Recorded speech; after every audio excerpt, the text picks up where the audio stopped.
ರಾಜ್ಯ ಕಂಡ ಅಪರೂಪದ ರಾಜಕಾರಣಿಗಳು, ಸುಸಂಸ್ಕೃತರು,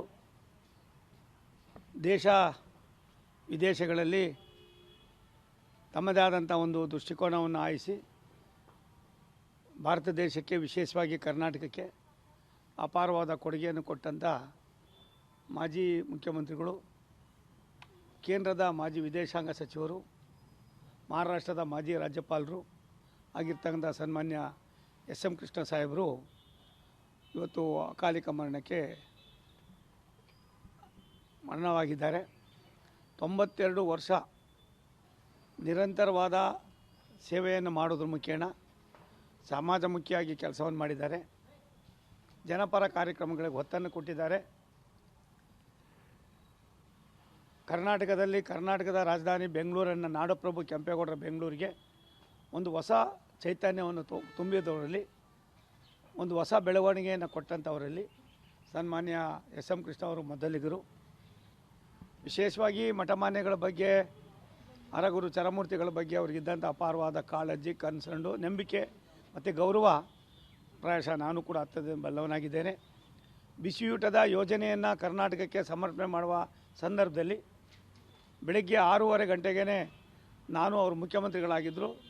ನಾನು ಅವರಿಬ್ಬರು ಸಿದ್ಧಗಂಗಾ ಮಠಕ್ಕೆ ಹೋಗಿ ಸುಮಾರು 3 ಗಂಟೆಗೂ ಮೇಲ್ಪಟ್ಟು ಸ್ವಾಮಿಗಳವರ ಜೊತೆಯಲ್ಲಿ, ಅವ್ರ ತಂದೆಯವ್ರ ಜೊತೆಯಲ್ಲಿ ಇದ್ದಂಥ ಶ್ರೀಮಠ ಸಿದ್ಧಗಂಗಾ ಮಠಕ್ಕೂ ಅವ್ರಿಗೆ ಒಡನಾಟ, ಅವರಲ್ಲಿದ್ದಂಥ ಒಡನಾಟವನ್ನು ನೆನೆಸ್ಕೊಂಡು ವಾಪಸ್ ಬರುವಾಗ ಸಾಲುಗಟ್ಟಿ ಮಕ್ಕಳೆಲ್ಲರೂ ಕೂಡ ಮೇಲ್ಗಡೆ ಒಂದು ಟವಲ್ ಹಾಕ್ಕೊಂಡು ತಟ್ಟೆ ಹಿಡ್ಕೊಂಡು ಊಟಕ್ಕೆ ಹೋಗ್ತಾಯಿದ್ರು.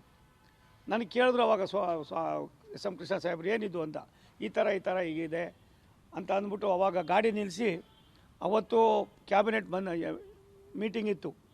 ಸನ್ಮಾನ್ಯ ಶಂಕರಲಿಂಗೇಗೌಡರಿಗೆ ದೂರವಾಣಿ ಮುಖೇನ ಮಾತನಾಡಿ ಆ ಕ್ಯಾಬಿನೆಟ್ ಮೀಟಿಂಗನ್ನು ಮುಂದಕ್ಕೆ ಹಾಕಿ ಅಂತ ಹೇಳಿ, ಆವಾಗ ಮಕ್ಕಳು ಊಟ ಮಾಡ್ತಕ್ಕಂಥ ಜಾಗಕ್ಕೆ, ಅಡುಗೆ ಮನೆಗೆ ಸ್ವತಃ ನಾನು, ಅವತ್ತಿನ ಮುಖ್ಯಮಂತ್ರಿಗಳಾದಂಥ ದಿವಂಗತ ಇವತ್ತಿನ ಎಸ್.ಎಂ. ಕೃಷ್ಣ ಸಾಹೇಬರು, ಪೂಜ್ಯ ಶ್ರೀಗಳವರು ಹೋಗಿ ಎಲ್ಲ ನೋಡ್ಕೊಂಡು ಬಂದು, ಅದಾದಮೇಲೆ 1 ವಾರದಲ್ಲಿ ಕರೆದು ಇವತ್ತು ಬಿಸಿಯೂಟದ ಯೋಜನೆಯನ್ನು ಮಾಡುವಾಗ ಯಳಂದೂರಿನಲ್ಲಿ ಅದನ್ನು ಸಹೋದರಿ ಶ್ರೀಮತಿ ಮೋಟಮ್ಮ ಅವರು ಅದರ ಸಂಬಂಧಪಟ್ಟಂಥ ಮಂತ್ರಿಗಳಾಗಿದ್ದರು. ನಾನು ಕೂಡ ಆ ಕಾರ್ಯಕ್ರಮಕ್ಕೆ ಶಾಸಕನಾಗಿ ಹೋಗಿದ್ದೆ. ಅದಲ್ಲದೆ ಅನೇಕ ITBTಗಳನ್ನು ಕರ್ನಾಟಕದ ರಾಜಧಾನಿಯಲ್ಲಿ ಏನಿವತ್ತು ನಾಡಪ್ರಭು ಕೆಂಪೇಗೌಡರ ಅಂತಾರಾಷ್ಟ್ರೀಯ ವಿಮಾನ ನಿಲ್ದಾಣ ಇರ್ಬೋದು, ಮತ್ತು ITBTಯನ್ನು ಮೇಲ್ಪಂಕ್ತಿಗೆ ಕೊಂಡೊಯ್ತಕ್ಕಂಥದ್ದು ಇರ್ಬೋದು, ರಾಜ್ಯ ಸರ್ಕಾರದ ಅನೇಕ ಜನಪರ ಯೋಜನೆಗಳನ್ನು ಸಕಾಲದಲ್ಲಿ ಸಾಮಾನ್ಯ ಜನರಿಗೆ ಉಣಬಡಿಸಿದಂಥ ಸನ್ಮಾನ್ಯ ಎಸ್.ಎಂ. ಕೃಷ್ಣ ಅವರ ಸಾಧನೆ ಇವತ್ತು ಕೇವಲ ವಿಕಾಸಸೌಧ ಅನ್ನೋದಕ್ಕಿಂತ ಹೆಚ್ಚಾಗಿ ತಾಲೂಕಾ ಕೇಂದ್ರಗಳನ್ನು, ಜಿಲ್ಲಾ ಕೇಂದ್ರಗಳನ್ನು ಮತ್ತು ಸಾಮಾನ್ಯ ಜನಪ್ರತಿನಿಧಿಗಳಿಗೂ ಕೂಡ ಅವ್ರದ್ದೇ ಆದಂಥ ಹಕ್ಕನ್ನು ಚಲಾವಣೆ ಮಾಡ್ತಕ್ಕಂಥದ್ದಕ್ಕೆ, ಅಭಿವೃದ್ಧಿ ಮಾಡೋದಕ್ಕೆ ಪೂರಕವಾದ ಸಂದೇಶವನ್ನು ಕೊಟ್ಟಂಥವರಲ್ಲಿ ಮೊದಲಿಗರು ಸನ್ಮಾನ್ಯ ಎಸ್.ಎಂ. ಕೃಷ್ಣ ಅವರು ಇವತ್ತು ಅಕಾಲಿಕ ಮರಣಕ್ಕೆ ತುತ್ತಾಗಿದ್ದಾರೆ. ಪ್ರಾಯಶಃ ಅವ್ರ ಜೊತೆಯಲ್ಲಿ ನಾನು ಕೂಡ ಅವರು ಮುಖ್ಯಮಂತ್ರಿಗಳಾಗಿದ್ದಾಗ ನಾನು ಶಾಸಕನಾಗಿ ಕೆಲಸ ಮಾಡಿದ್ದೇನೆ. ಮತ್ತು ಯಾವುದೇ ಒಂದು ವಿಚಾರವನ್ನು ಯಾರೆಂಥ ಕೂಗುಗಳು ಬಂದಾಗ, ಟೀಕೆ ಟಿಪ್ಪಣಿಗಳು ಬಂದಾಗ ಅದನ್ನು ಯಾವ ರೀತಿ ನಿಭಾಯಿಸಬೇಕು ಅನ್ನೋದಕ್ಕಿಂತ ಹೆಚ್ಚಾಗಿ ಸರ್ಕಾರದ ವ್ಯವಸ್ಥೆಯನ್ನು ಎಲ್ಲೂ ಕೂಡ ಒಂದು ಸಣ್ಣ ಅಪಚಾರ ಕೂಡ ಆಗದಾಗ ನಡ್ಕೊಂಡಿರ್ತಕ್ಕಂಥ ಒಬ್ಬ ಧೀಮಂತ, ದಕ್ಷ ಆಡಳಿತಗಾರರಾಗಿದ್ದರು. ಅಂಥವರ ಅಕಾಲಿಕ ಮರಣ ನಮಗೆ ವಿಶೇಷವಾಗಿ ಕರ್ನಾಟಕಕ್ಕೆ ಒಂದು ದೊಡ್ಡ ನೋವನ್ನು ಉಂಟು ಮಾಡಿದೆ. ಅವರ ಆತ್ಮಕ್ಕೆ ಶಾಂತಿ ಕೋರೋಣ. ಎಸ್.ಎಂ. ಕೃಷ್ಣ ಅವರಿಗೆ ಸಾಟಿ ಎಸ್.ಎಂ. ಕೃಷ್ಣ ಅವರೇ ಆಗಿದ್ದರೆ ವಿನ ಇನ್ನೊಬ್ಬರಿಗೆ ಅವರಿಗೆ ನಾವು ಹೋಲಿಕೆ ಮಾಡುವಂಥ ಪರಿಸ್ಥಿತಿಯಲ್ಲಿಲ್ಲ. ಅವರ ಜನಪರ ಕಾರ್ಯಕ್ರಮಗಳು, ಅವರ ಕನ್ಸರ್ನು, ಅವರ ಕಾಳಜಿ ಸದಾ ರಾಜ್ಯದಲ್ಲಿ ಮುಂದಿನ ಪೀಳಿಗೆಗೆ ಕೂಡ ಪರಿಚಯಿಸ್ತಕ್ಕಂಥದ್ದಕ್ಕೆ ಅವ್ರು ಕೊಟ್ಟಿರ್ತಕ್ಕಂಥ ಕೊಡುಗೆ ಅಪಾರವಾಗಿದೆ. ಅವರ ಆತ್ಮಕ್ಕೆ ಶಾಂತಿ ಕೋರೋಣ. ಅವ್ರ ಕುಟುಂಬ, ವಿಶೇಷವಾಗಿ ಅವ್ರಿಗೆ ಇದ್ದಂಥ ಕನ್ಸರ್ನ್ನಲ್ಲಿ ಎಲ್ಲೋ ಒಂದು ಕಡೆ ಅವರ ಅಳಿಯರಾದಂಥ, ನನ್ನ ಮಿತ್ರರಾಗಿದ್ದಂಥ ದಿವಂಗತ ಸಿದ್ಧಾರ್ಥ ಅವರು ಅಕಾಲಿಕ ಮರಣಕ್ಕೆ ತುತ್ತಾದ ಮೇಲೆ ಸ್ವಲ್ಪ ಮಾನಸಿಕವಾಗಿ ಜರ್ಜರಿತರಾದರು.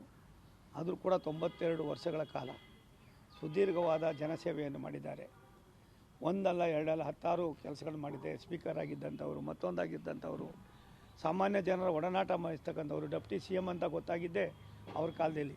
ಇಂಥ ಅನೇಕ ಯೋಜನೆಗಳ ಜೊತೆಯಲ್ಲಿ ಮುಖ್ಯಮಂತ್ರಿಗಳಾಗಿ, ಕೇಂದ್ರದ ಮಂತ್ರಿಗಳಾಗಿ, ರಾಷ್ಟ್ರದ ನಾಯಕರ ಜೊತೆಯಲ್ಲಿ ಇದ್ದಂಥ ಬಾಂಧವ್ಯ ನಾವೆಲ್ಲರೂ ಕೂಡ ಇವತ್ತು ಕೂಡ ನೆನೆಸ್ಕೊಳ್ಬೇಕಾಗ್ತದೆ. ಇನ್ನು ಮುಂದೆ ಎಸ್.ಎಂ. ಕೃಷ್ಣ ಅವರ ನೆನಪುಗಳು ಮಾತ್ರ ಉಳಿತವೆ. ಅವರು ನಮ್ಮನ್ನು ಅಗಲಿದ್ರು ಕೂಡ ಅವರ ಕೆಲಸ ಕಾರ್ಯಗಳು ಸದಾ ಭಾರತ ದೇಶದಲ್ಲಿ, ವಿಶೇಷವಾಗಿ ಕರ್ನಾಟಕದಲ್ಲಿ ಶಾಶ್ವತವಾಗಿ ಉಳಿತಕ್ಕಂಥ ಯೋಜನೆಗಳು ಮುಂದುವರಿತವೆ ಅನ್ನೋ ಮಾತನ್ನು ಈ ಸಂದರ್ಭದಲ್ಲಿ ಹೇಳಿ ಅವರ ಆತ್ಮಕ್ಕೆ ಶಾಂತಿ ಕೋರೋಣ. ಅವ್ರ ಕುಟುಂಬ ಇಂಥ ನೋವನ್ನು ತಡ್ಕೊಳ್ಳೋದಕ್ಕೆ ಅವರಿಗೆ ಶಕ್ತಿ ಕೊಡಲಿ ಅಂತ ಭಗವಂತನಲ್ಲಿ ಪ್ರಾರ್ಥನೆ ಮಾಡ್ತೀನಿ.